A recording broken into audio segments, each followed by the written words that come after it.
Салам достор, мен атым Рия. Биз бүгүн эт сатып алуу үчүн колдонуучу сөздөрдү үйрөнөбүз. Здравствуйте. Здравствуйте. Саламатсызбы? Взвесьте, пожалуйста, вот этот кусок мяса. Взвесьте, пожалуйста, вот этот кусок мяса. Сураныч, мына бул кесим этти таразага тартыңыз. Вам какое мясо? Баранину или говядину? Вам какое мясо? Баранину или говядину? Кандай эттен тартып берейин? Кой этиненби же у этиненби? Баранину. Баранину. Кой этинен. Этот кусок подойдет? Этот кусок подойдет? Бул бөлүгү болобу? Давайте посмотрим, сколько он весит. Давайте посмотрим, сколько он весит. Анын салмагы канча экенин карап көрөлү. 2,5 килограмма. 2,5 килограмма. 2,5 килограмм. Это много, мне нужно поменьше. Это много, мне нужно поменьше. Бул көп, мага азыраак керек.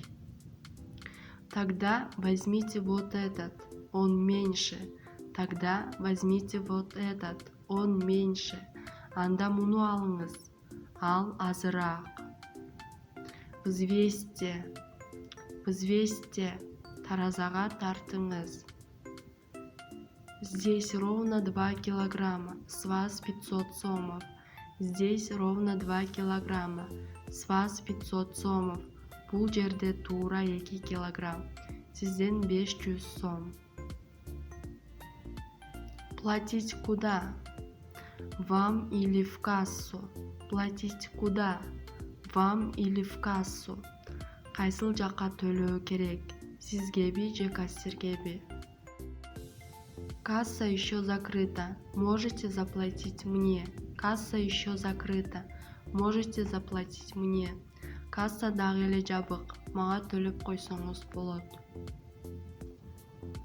Ладно. Ладно. Макул. Возьмите, пожалуйста, сдачу. Приходите еще. Возьмите, пожалуйста, сдачу. Приходите еще. Сураныч, ашыгын алыңыз, келип туруңуз. Азаматсыңар достор, лайк басып подписка таштагыла. Достор, каналга подписаться этсеңер, чоң салым кошкон болосуңар. Анда эмесе кийинки видеолордон көрүшкөнчө, кайыр кош.